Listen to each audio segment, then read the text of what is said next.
Good morning, beloved. This is Pastor Rodney Adams, Big Calvary Baptist Church, with a moment of meditation. So I shared with you during our last moment of meditation that what God desires for us is that we learn how to be good stewards of our time. That God does not want you nor I to become procrastinators. We shared last time that the definition of procrastination is to put off for tomorrow what we should be able to get done today. Paul spoke in Philippians chapter 1, verse 9 through verse 11. And I pray that your love may abound yet more and more in knowledge and in all judgment, that you may approve things that are excellent. You may be sincere and without offense till the day of Christ, being filled with the fruits of righteousness, which are by Jesus Christ, unto the glory and praise of God. What Paul was saying now is that we should be circumspect. We should be diligent to evaluate the things that we decide to give our attention and our time to, so that when we give our time to something, we're giving our time to something that adds value, something that improves things, something that helps us to move forward and to glorify God. You see, 1 Corinthians chapter 10, verse 31 teaches us that whether therefore we eat or drink or whatsoever we do, we are to do all to the glory of God. You see, whenever we truly begin to contemplate the many issues and challenges of our day, we can usually come up with the statement when we begin to look at all that we have to do, that there's just not enough time in a day. But beloved, have you ever stopped to think about the fact that time never changes? That no matter how you do the math, there are always only 24 hours in a day. And sometimes we try to put off for tomorrow. God expects us, or what we know we should get done today. But Jesus tells us in Matthew chapter 6, verse 34, take therefore no thought for tomorrow, for the morrow shall take thought for the things of itself. Sufficient unto the day is the evil thereof. Jesus is telling us, don't focus on tomorrow. Focus on the time you have today. Get done what you need to get done today. But you see, as long as we only look at the effects of what we're doing, we miss the root cause of why we can't get things done.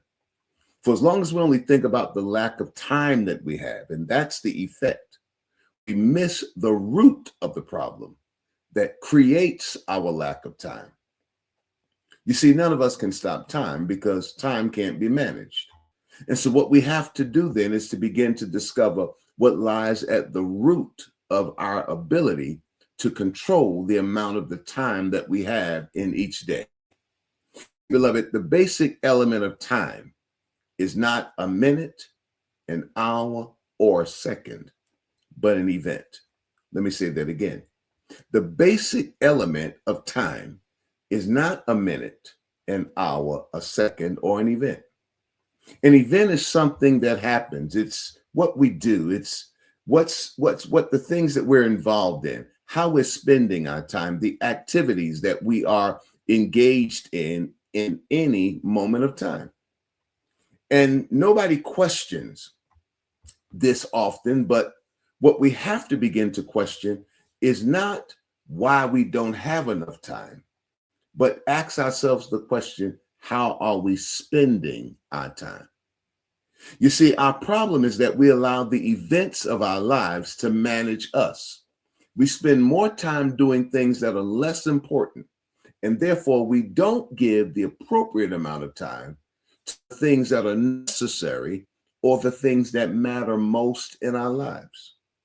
And when we give our attention to busy things, easy things, and we don't really spend time on the things that matter the most, the things that are the most precious, most important, and most valuable in our lives, it creates a frustration, which leads to more stress, and then generally causes us to make that statement, I just don't have enough time. What we have to learn to do is to manage the control of how we use our time, to use restraint, to be intentional, to be direct, to exercise influence over how we use our time. And what that means is that when we are looking to do certain things, we have to ask ourselves the question, is this worth my time today? Is this the most important thing I need to get done? You see, unless we choose to manage our time wisely, then our time will manage us. We can spend time fretting over the weather, over what other people think, over what other people's actions are, and we don't have any control over any of those things. But what we do have control over is what we do with our own time in our own lives. You see, the truth of the matter is there are always going to be things that just come up in life, things that will cause us to need to make a decision. And those are things that we don't have any control over. We have to just roll with it. We have to just get it done. We have to choose, examine it, accept it, adapt it, and move on. You can't spend time worrying about those kinds of things because you can't change them. But what you can change is how you spend your time. Now, how we use our time begins to develop habits in our lives. And as we develop habits, if we don't control those habits will control us. When we choose and develop habits in our lives, ways that we use our time without thinking about, is that the most important thing? Is that the most valuable thing? Is that the most urgent thing? Then those things eat up our time. And when we get to the end of a day, we're frustrated because we really didn't spend time doing what we really should have done. I want to dig a little deeper in this. So let's come back together during our next moment of meditation. It's a moment of meditation. I'm Pastor Adams. Think about it.